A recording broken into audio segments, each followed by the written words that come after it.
Assalamualaikum warahmatullahi wabarakatuh. Kembali lagi di channel YouTube Restu Iraat Remaja.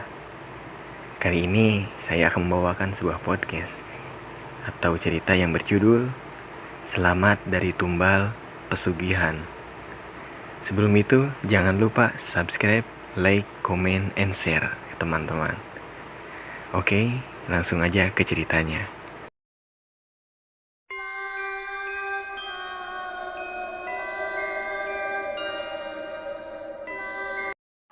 Sebut saja Pak Bambang dan Ibu Lastri. Keduanya memiliki bisnis yang berbeda-beda, namun tujuan mereka tetap sama. Pak Bambang berjualan di dekat pasar, sedangkan Bu Lastri hanya mengandalkan sosial media sebagai alat bantu penjualannya. Keduanya sukses mendapatkan banyak sekali keuntungan dari masing-masing penjualannya. Suatu hari, bapak dari Pak Bambang mendatangi rumahnya sambil membawa istri tercintanya bernama Ibu Sartika. Sedangkan bapak dari Pak Bambang bernama Pak Atmojo. Mereka berdua bermaksud untuk membicarakan kehidupannya masing-masing. "Piye kabarmu nang?" Yang artinya, "Bagaimana kabarmu nak?" tanya Bu Surtika. "Apik bu, ibu karo bapak piye kabare?" Yang artinya, "Baik bu, ibu sama bapak bagaimana kabarnya?" tanya balik Pak Bambang. "Apik, alhamdulillah." Lastri membawakan hidangan ke arah mereka bertiga. "Monggo disambi."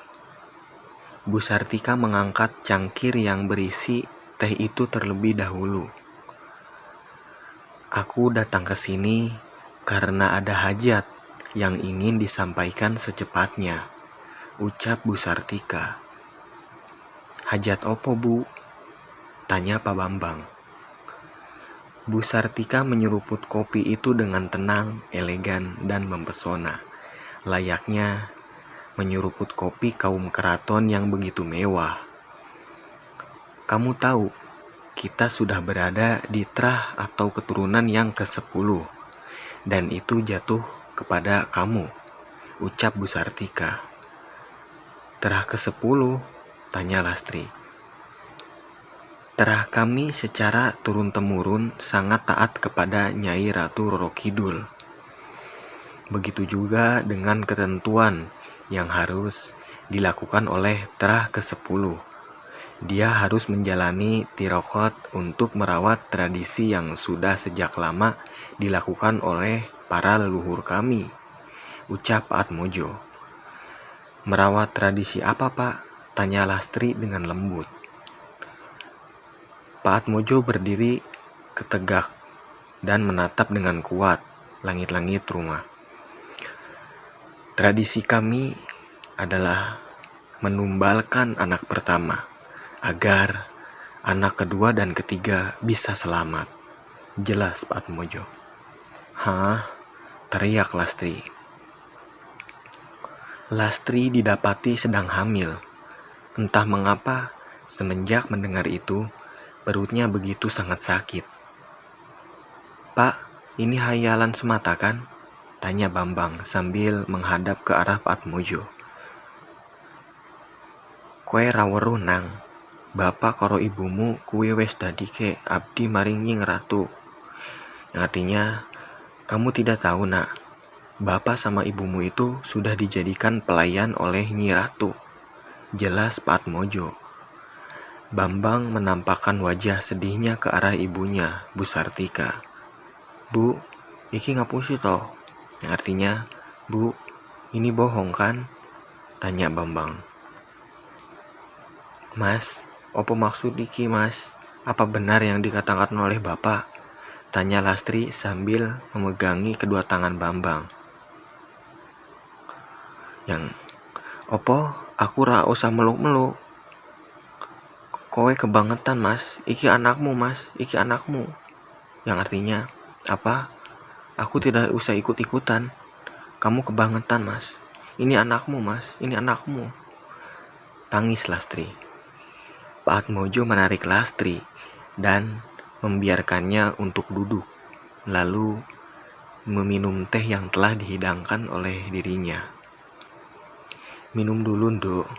Kamu gak usah kaget dengan tradisi keluarga kita, ucap Pak Atmojo dengan tenang. Lastri, kamu harus persiapkan itu dari sekarang, paham? Ucap Bu Sartika itu membuat Lastri menambah benci akan keluarga Bambang. Bagaimana denganmu, Nak? Kamu sudah enakan? Tanya Pak Atmojo kepada Bambang, yang terlihat masih belum menerima konsekuensinya. Mas, tanya Lastri. Aku terima itu, Pak, jawab Bambang. Lastri berteriak kencang. Dia pergi ke kamar sambil membanting pintu dengan kencang. Bruk! Pak Atmojo dan Bu Sartika hanya mengelus dada melihat sikap Lastri yang emosional itu. Nah, bertahanlah sampai ritual itu selesai. Kamu akan hidup serba dengan kecukupan. Hanya sehari saja, Pak Atmojo dan Ibu Sartika menginap di rumah Bambang dan Lastri. Keduanya langsung pamit karena ada beberapa hal yang harus mereka kerjakan di rumahnya yang berada di daerah Jawa Timur. Namun, rasa kepedulian Lastri semakin menghilang. Mendengar anak pertamanya akan dijadikan tumbal, Lastri sangat terpukul. Dek, kamu masih marah? Tanya Bambang. Lastri terdiam sambil mengelus-ngelus perutnya. Dia pun berucap, seperti orang yang kehilangan akalnya. Aku tak tahu mengapa neraka diciptakan hanya untuk orang-orang yang tidak pernah berdosa, ucap Lastri. Dek, gak begitu. Kamu jangan salah penilaian tentang orang tuaku, jawab Bambang. Dan aku tak tahu mengapa Tuhan masih menciptakan manusia yang memiliki jiwa iblis di dalamnya. Anak ini adalah darah dagingku. Aku tak akan membiarkan anak ini menjadi korban tumbal atas adat keluarga aneh itu, ucap Lastri. Prak! Teruslah berbicara. Teruskan ocehanmu. Lastri memegangi pipinya yang tertampar keras oleh tangan kuat Bambang. Aku tak sanggup hidup lagi. Di zaman yang serba modern ini, kenapa masih ada manusia yang berhati keras? Jelas Lastri. Bambang semakin geram. Dia pun mencoba untuk meyakinkan Lastri agar mendengarkan segala nasihat dan perkataannya. Kamu tahu, aku juga tak mau anak ini dijadikan korban. Tapi, apalah dayaku. Aku ini terah ke-10. Aku tak bisa menolaknya. Jika tidak, Nyi Ratu akan marah dan menarik seluruhnya, jawab Bambang. Lastri menatap wajah Bambang dengan tajam. Aku tak peduli, Mas. Aku hanya percaya Tuhan. Aku tak ingin menceburkan diri kepada adat istiadat leluhurmu yang musyrik itu. Kamu tahu betapa sakitnya hatiku mendengar ucapan kotor ayahmu itu. Jelas, Lastri. Bambang mencoba menenangkan dirinya dengan diam. Mengapa kamu menuruti hal yang haram, Mas? Apakah di dunia ini pasokan halalmu sudah habis? Apakah hanya jalan itu satu-satunya agar keluargamu, kamu dan aku bisa bahagia? Apakah kamu tidak rindu dengan suara tangisan bayi kecil yang merengek meminta pelukan hangat bapaknya? Bambang meneteskan air mata penyesalannya. Dia berada di kondisi si malakama. Menolak salah dan menerima pun tak bisa. Aku yakin, Mas, suatu saat kamu akan menyesal dengan perbuatanmu. Kamu akan kehilangan permata yang indah di dunia ini demi batu kerikil tajam yang menusuk itu. Bambang meninggalkan Lastri sendirian. Lastri masih mengelus-ngelus perutnya sambil berucap, Nak, kamu jangan takut ya. Bunda ada di dekatmu ketika hari kelahiran itu tiba, jangan takut. Bunda akan ada di sisimu, jelas Lastri. Sementara itu, Bambang pergi ke pasar untuk berjualan. Lastri ditinggal begitu saja. Lapak Bambang tak bisa dibilang sangat strategis. Karena itu, Bambang selalu mendapatkan keuntungan yang besar dengan posisinya yang strategis itu. "Bang, istrimu sudah berapa bulan?" tanya Suparno yang berjualan di dekat lapaknya. "Sebentar lagi melahirkan." "Bang, kenapa dengan wajah kamu kok agak murung?" tanya Suparno. "Tidak apa-apa, aku hanya kurang istirahat." "Bagaimana kabar istrimu?" tanya Bambang. "Istriku juga sebentar lagi melahirkan. Kayaknya jarak kelahiran istriku dan istrimu sangat dekat," jawab Suparno. Bambang hanya terdiam. Dia tak memilih untuk membahas lebih jauh mengenai kelahiran anak pertamanya. "Kamu tahu mitos orang dulu, kalau anak pertama itu rawan akan tumbal. Apa kamu gak takut?" tanya Suparno. "Maksudnya?" Bambang pura-pura tidak mengerti mengenai pembahasan Suparno. Dahulu ada satu keluarga yang melakukan pesugihan Nyi Ratu Kidul. Lalu orang tuanya menumbalkan anaknya demi kepentingan pribadinya. "Aku harap itu hanya mitos," jelas Suparno. Hati Bambang ingin berkata bahwa cerita itu benar adanya dan sangat nyata. Dan untuk mendapatkan anak kedua dan ketiga, dia harus bersetubuh dengan siluman ular agar mampu mendapatkan anaknya kembali serta kekayaannya, jelas Suparno. Tahun berapa itu? 1970 silam. Suparno mendekati Bambang yang tampak terkejut mendengar cerita yang berkembang di saat itu juga. "Kamu kenapa, Bang? Apa ada yang salah dengan ucapanku?" tanya Suparno. "Mas, apa Mas tahu di mana rumah keluarga itu?" "Apa Mas tahu?" tanya Bambang. "Kan itu cerita lama." Bambang hanya bisa merenungi segala perkataan Suparno terhadapnya. "Kenapa muka kamu ketakutan?" tanya Suparno dengan lirih tepat di telinga Bambang. "Apa maksudmu, Mas?" tanya Bambang. "Apa jangan-jangan kamu bagian dari keluarga itu? Atau kamu memang keturunannya?" Bambang memasang ekspresi wajah yang penuh ketakutan. Dia kembali ke kiosnya dan berusaha melupakan apa yang telah dikatakan oleh Suparno. Namun, hati Suparno sangat yakin bahwa Bambang menyimpan rahasia yang belum diketahui olehnya. Rumah Ibu Sartika dan Pak Atmojo. Setiap tahunnya, Nyi Ratu mendapatkan banyak tumbal dari segi letak kesepakatan awal. Karena itu, kita juga tidak bisa memprediksi datangnya waktu tumbal itu tiba, jelas Ibu Sartika. Kesepakatan awal memang sangat membingungkan bagi kita. Itu bukan kesalahan kita, namun itu sudah menjadi alur cerita kehidupan kita. Segala nasib, tujuan, dan kehendaknya sudah berjalan dengan sempurna di bawah titah Nyi Ratu, jelas Ibu Sartika. Mengenai anak pertama, apakah kita menumbalkannya tepat setelah melahirkan? Pertanyaan Pak Atmojo ini membuat Ibu Sartika tertawa kencang. Tampaknya Pak Atmojo belum memahami sedikit pun tentang apa yang dikatakan olehnya. "Kau tak pernah memahami orang lain. Itulah mengapa untuk memahami diri sendiri pun kau tak bisa," jelas Ibu Sartika. "Aku jelaskan kembali. Nyi Ratu akan menyiapkan waktunya ketika kembang mulai berguguran dan laut pantai tidak tampak pasang dan juga tidak tampak surut. Lalu bau pasir pantai sangat harum untuk dijadikan langkah bijaksana seorang ratu, yaitu Ratu Kidul," jelas Ibu Sartika.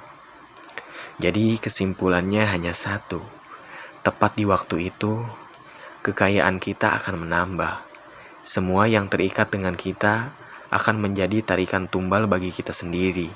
Jangan heran Jika nanti ada teman terdekat Bambang yang anaknya akan dijadikan tumbal, itu karena ikatan hubungan. Pak Atmojo sangat ngeri mendengarnya. Dia seperti melihat sosok iblis yang begitu nyata di hadapannya.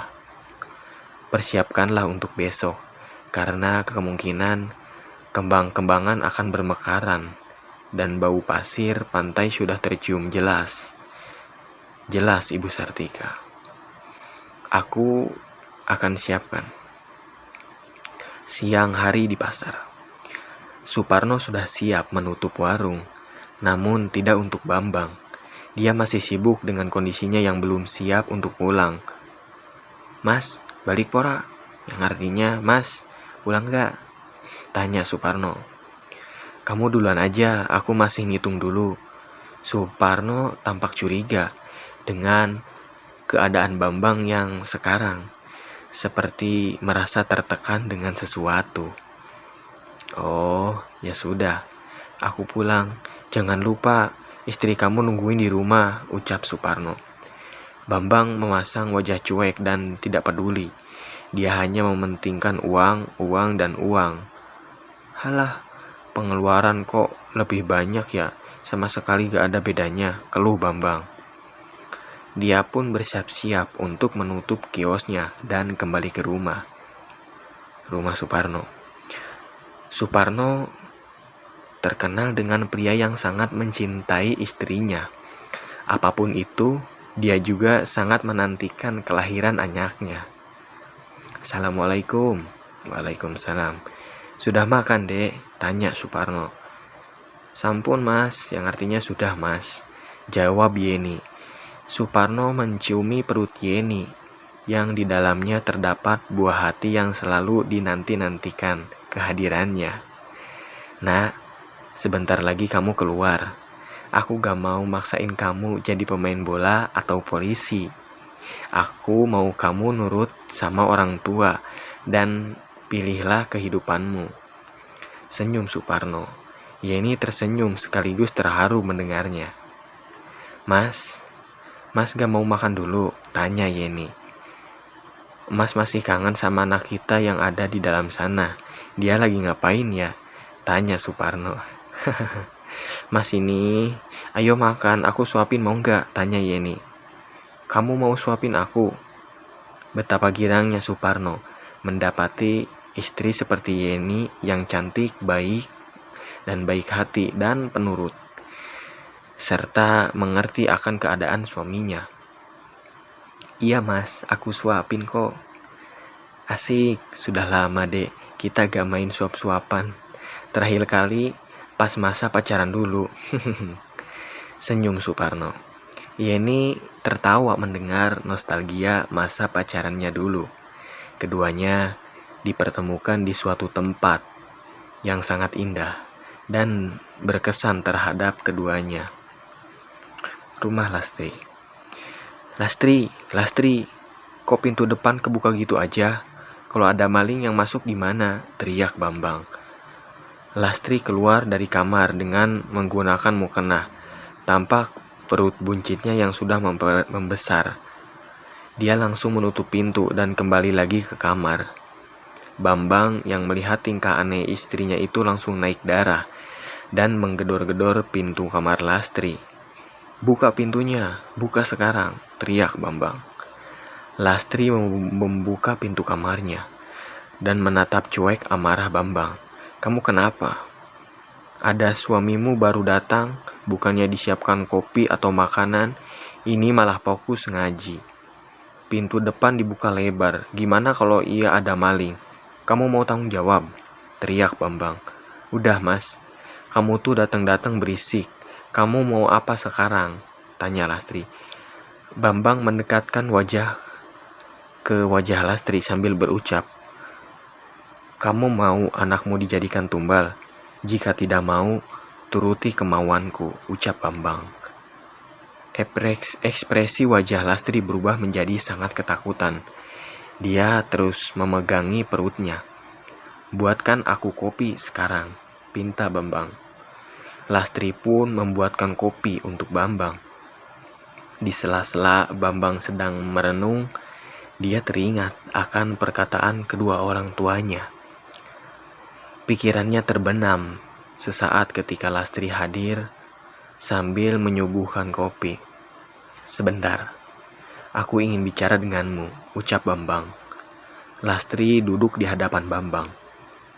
"Kau tahu, hari-hari ini aku sedang memikirkan keselamatan anak yang berada di perutmu itu. Aku tak tahu harus berbuat apa selain menyerahkan semuanya kepada kedua orang tuaku. Namun, dengan kondisi mentalmu, uang sekarang, aku merasa sangat kasihan," jelas Bambang. Lastri tetap terdiam. Dia tak mengucapkan sepatah kata pun di hadapan Bambang. "Kau tahu, Yeni, istri Suparno, sebentar lagi akan melahirkan," jelas Bambang. Bambang melanjutkan perkataannya. "Aku tahu naluri perempuan saat mendengar kabar anaknya akan dijadikan tumbal." Bambang memegangi kedua tangan Lastri, namun Lastri menariknya kembali dan mencoba untuk menghindar dari Bambang. "Kamu masih mencintaiku kan?" tanya Bambang. Lastri pun memberanikan diri untuk menatap Bambang. "Apakah cinta bisa disetarakan dengan rasa sakit yang aku rasakan?" Jawaban Lastri itu membuat Bambang terenyuh. "Aku akan menjadi seorang ibu, dan kau akan menjadi seorang ayah. Mengapa kita tidak pernah mensyukuri hal besar yang Tuhan berikan? Mengapa hanya harta yang menjadikan patokan kebahagiaan kita?" "Kenapa?" tanya Lastri. "Aku tahu ini berat, namun aku telah ke-10. Tidak mungkin aku melanggar pantangan keluargaku sendiri," jelas Bambang. "Kalau begitu, mengapa tidak kau ceraikan aku? Apa itu membuatmu juga akan menjadikan ambisius yang terus mengejar anak ini?" tanya Lastri. "Apa kamu gila? Anakmu adalah tujuan dari kita semua," jelas Bambang. "Jika memang itu tujuanmu, aku tidak akan membiarkan tanganmu untuk menyentuh jari jemari anak ini ketika dia telah lahir," jawab Lastri. Dia pun meninggalkan Bambang seorang diri. Betapa sakit hatinya Lastri ketika diketahui pernikahan di antara keduanya adalah karena pesugihan semata. Bambang sendiri tidak percaya bahwa kehadiran orang tuanya dalam kehidupan barunya ini memberikan tekanan mental bagi Lastri. Pantas saja, ibu pernah mengatakan sesuatu rahasia tentang wanita yang harus dinikahinya. Ibu Sartika pernah berkata bahwa menikahlah dengan seorang wanita yang bodoh. Dia akan mencintaimu lebih dari apapun. Jika telah hamil, persiapkan dirimu untuk menjadi penerus dari keluarga yang mengabdi diri kepada tuanmu. Dan Bambang baru sadar bahwa tuannya ialah Nyi Ratu Kidul. Sejak puluhan tahun yang lalu, leluhurnya telah menjadi abdi dari Nyi Ratu Kidul. Dan ketika keturunan ke-10 ingin memiliki keturunan lagi, pilihannya ada dua. Ambil anaknya di masa hamil atau setelah melahirkan. Masa kelahiran Lastri akan tiba. Begitu juga persiapan yang telah dilakukan oleh Bambang telah matang. Semenjak diketahui Lastri akan melahirkan, Bambang jadi sangat perhatian terhadap Lastri. Dia seringkali menemani Lastri dan mengikuti segala apa yang diinginkannya. Begitu juga dengan Ibu Sartika dan Pak Atmojo. Mereka berdua seringkali mengunjungi Lastri pasca kelahirannya. Tepat di malam Jumat, Lastri mengeluhkan akan perutnya. Hal ini mengundang kedua orang tua Bambang untuk melakukan persalinannya secara tertutup. "Kita tak usah membawa Lastri menuju rumah sakit. Biar aku saja yang melakukan proses persalinan," jelas Bu Sartika. "Bu, Apa tidak terlalu mencurigai terhadap warga dan yang lainnya? Tanya Pak Atmojo. Justru, dengan dalih inilah kita bisa mengatakan kelahiran Lastri adalah kelahiran yang gagal. Ketika bayi ini telah lahir, Nyi Ratu akan mencium bau darah yang menempel di tubuh bayi ini. Karena itu, aku tak ingin jika kelahirannya berada di rumah sakit karena akan sangat sulit menyerahkan bayi ini kepada Nyi Ratu. Jelas Bu Sartika. Pak Atmojo hanya menuruti apa yang dikatakan oleh Ibu Lastri terhadapnya. Berada di penghujung kelahiran, Lastri sangat tersiksa. Dia belum mengerti sama sekali mengapa dirinya belum juga dibawa ke rumah sakit. Rumah Bambang dan Lastri. Sabar dek, sebentar lagi orang yang membantu persalinanmu akan datang. Jelas Bambang. Hah? Kau menggunakan dukun? Tanya Lastri. Tidak ada waktu lagi. Aku tidak ingin terlalu banyak resiko terhadap masa kelahiranmu. Jelas Bambang. Akhirnya masuklah dua orang misterius. Si dukun itu menggunakan penutup wajah dan tampak sangat misterius. Padahal dukun itu adalah Ibu Sartika sendiri. Mangga Mbah, ucap Bambang. Sedangkan satu orang laginya menyiapkan air hangat di dalam wadah. Kelahiran pun tiba. Lastri dengan sekuat tenaga mendorong bayi itu agar keluar dari perutnya. Dukun itu mencoba untuk mempermudah Lastri agar mengeluarkan bayi tersebut. Napas Lastri sudah tak kuat untuk mendorong bayi itu. Namun anehnya, di sela-sela lemahnya tubuh Lastri, bayi itu justru keluar dengan selamat dan memekikan tangisan yang selama ini dirindukan oleh Lastri. Bayiku, ucap Lastri terhadap dukun yang membantu persalinannya. Dukun itu Ibu Sartika membawanya langsung menuju keluar kamar. Lastri heran, bagaimana bisa dukun itu langsung membawanya, sedangkan dirinya belum melihat wajah dari anaknya. Mau kau bawa kemana bayiku? Tanya Lastri. Dukun itu membuka penutup wajahnya dan berkata, aku ingin menumbalkannya kepada Nyi Ratu. Terima kasih telah menyelamatkan keluarga kami. Jelas Ibu Sartika yang menyamar sebagai dukun beranak itu. Ibu, teriak Lastri. Ibu Sartika tersenyum kepada Lastri dan membawanya keluar dari kamar Lastri. Lastri pun berteriak dan meminta kepada suaminya, Bambang, untuk mengambil bayi tersebut. Bambang tak bisa berbuat apa-apa. Dia hanya terdiam sambil menempelkan dahinya ke tembok. Pak Atmojo mendekatinya seraya berucap, sabar nak, kamu tidak sendiri. Temanmu juga akan mengalami nasib yang sama. Bambang kaget mendengarnya. Maksud Bapak, semua yang berhubungan denganmu akan dijadikan korban dari tumbal ini. Jadi tak usah bersedih berlebihan. Jelas Pak Atmojo. Bambang langsung mengingat Suparno yang istrinya Yeni sedang melakukan persalinan juga. Bapak juga mengambil anak dari temanku. Kenapa Pak? Dia tidak salah. Dia tidak ada hubungannya dengan ini, teriak Bambang. Sudah kubilang, kita adalah abdi dari Nyi Ratu. Semua yang berhubungan dengan kita akan mati, ucapnya sambil tersenyum. Bambang langsung berlari ke arah kamar istrinya. Dia melihat tubuh Lastri sudah memucat. Bambang pun langsung membawanya ke rumah sakit dengan bantuan warga. Sedangkan Pak Atmojo dan Bu Lastri, mereka berdua membawa bayi itu ke suatu tempat dan hanya menyisakan bercak darah di lantai.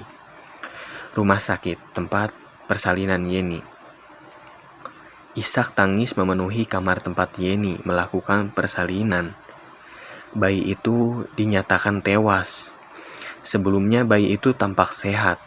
Tidak ada tanda-tanda akan meninggal dunia. Suparno yang paling terpukul akan hal ini. Dia tak tahu bagaimana bisa takdir buruk memihak kepadanya. "Dok, kenapa bayiku meninggal? Aku baru saja mendengarkan tangisannya, tapi justru kenapa bayinya tidak selamat?" tanya Suparno kepada dokter yang menangani proses persalinan. "Maaf Pak, ini justru di luar perkiraan kita. Kami meyakinkan bayi itu selamat, namun ketika bayi itu kami bawa untuk dibersihkan darahnya, tiba-tiba detak jantung bayi itu terhenti total." "Jelas dokter." "Gak mungkin dok, gak mungkin. Ini sangat mustahil." "Jelas Suparno. Maaf Pak, kami telah melakukan yang terbaik. Justru inilah yang disayangkan bagi kami, karena hal aneh yang tiba-tiba hadir dalam dunia medis." "Jelas dokter." "Hah? Hal aneh? Apa maksudnya Pak?" "Sepertinya Bapak telah terikat oleh sesuatu yang menyebabkan bayi ini meninggal." Suparno mengingat-ingat ikatan apa yang dimiliki olehnya terhadap seseorang. "Ikatan, maksudnya?" tanya Suparno. "Kasus ini bukanlah sekali Pak. Kadang ada juga yang melakukan tindak kejahatan tanpa diketahui. Kami menyebutnya sebagai korban dari tumbal pesugihan." Suparno langsung mengingat Bambang yang beberapa waktu pernah membahas mengenai tumbal anak pertama. "Jangan-jangan," ucap Suparno. "Permisi Pak, kami bertugas dulu, pamit," dokter itu. Suparno langsung berlari ke arah kamar istrinya. Dia melihat istrinya masih menangis dan menyesali nasibnya. "Mas, kenapa bayi kita meninggal?" tanya Yeni sambil memegangi perutnya. "Yeni," ucap Suparno sambil meneteskan air mata sedihnya. "Mas, bayi kita meninggal," ucap kembali Yeni. Suparno pun duduk di lantai dengan pikiran kosong, sedangkan Yeni masih terus berteriak sebagai tanda belum menerimanya takdir yang telah diberikan kepadanya. "Ini gak mungkin. Apakah bayiku juga dijadikan korban tumbal pesugihan? Tapi siapa yang melakukan ini?" tanya Suparno dalam dirinya sendiri. "Rumah sakit yang sama IGD. Dek, bertahan," ucap Bambang ketika membawa Lastri ke IGD. Bersamaan dengan petugas rumah sakit yang turut membantu Lastri menuju IGD. Setelah berada di ruangan IGD, dokter tidak memperbolehkan Bambang untuk masuk. Dia pun menunggu di ruangan di luar. Dalam benaknya, Bambang masih memikirkan nasib dari bayinya dan nasib dari bayi Suparno yang dikatakan akan menjadi tumbal juga. Di sela-sela buntunya pikiran Bambang, dia pun berjalan menuju luaran untuk sekedar mencari warung dan menenangkan di sana. Namun dari kejauhan Bambang melihat Suparno yang sedang terduduk lesu di sebuah warung. Bambang pun menghampiri Suparno dan bertanya, "Apa yang terjadi dengan persalinan istrimu?" "No, gimana anakmu?" tanya Bambang. Suparno terkejut jika Bambang menghampirinya. "Kamu berani-beraninya muncul di hadapanku," teriak Suparno. "No, kamu kenapa?" "Anakku mati." Bambang hanya terdiam dengan tubuh yang melemas ketika kata itu benar diucapkan oleh mulut Suparno sendiri. "Orang tuamu adalah keturunan yang dibicarakan oleh orang terdahulu. Orang tuamu telah berdosa besar akan hal ini. Kembalikan nyawa anakku," teriak Suparno. Bambang masih mengingat perkataan bapaknya mengenai ikatan yang dia miliki terhadap Suparno. "Anakku mati karena tumbal pesugihan turun-temurun orang tuamu. Kamu harus bertanggung jawab, Bang. Kembalikan nyawa anakku sekarang juga." Suparno menangis di hadapan Bambang. Rasanya Suparno telah gagal menjadi seorang ayah. Begitu juga Bambang. Keduanya gagal menjadi seorang ayah karena tumbal yang harus diterima oleh Bambang sebagai keturunan ke-10 dari keluarganya. Anak pertama harus dijadikan tumbal, dan itu tidak hanya satu korban yang akan berjatuhan, melainkan siapa saja yang terikat oleh orang yang dijadikan tumbal. "No, maafkan aku," ucap Bambang. "Maaf? Kau pikir maafmu bisa mengembalikan nyawa anakku?" tanya Suparno dengan wajah marahnya kepada Bambang. Suparno menarik kerah baju Bambang dan berencana untuk menghajarnya. "Kamu sudah tahu ini kan?" tanya Suparno. "Apa maksudmu, No?" tanya Bambang. "Kamu tahu kan bahwa anakku juga akan dijadikan tumbal keserakahan orang tuamu?" tanya Suparno. Bambang menunduk lesu. Dia tak bisa menjawab pertanyaan Suparno. "Kau tahu kan?" tanya Suparno lagi. Bambang memegang erat kedua tangan Suparno. "Maaf, No. Jawab pertanyaanku," teriak Suparno. Bambang melepas kedua tangan Suparno dan berucap, "Bukan hanya anakmu yang dijadikan tumbal, tapi anakku juga. Jadi berhenti mengeluh," teriak Bambang. Suparno terkejut mendengar itu. Dia kemudian mendorong Bambang dan menendangnya berkali-kali. "Jangan kau kaitkan aku dalam masalah pribadimu, setan," teriak Suparno. Bambang tidak membalas satupun tendangan atau pukulan yang diarahkan oleh Suparno kepadanya. Menurut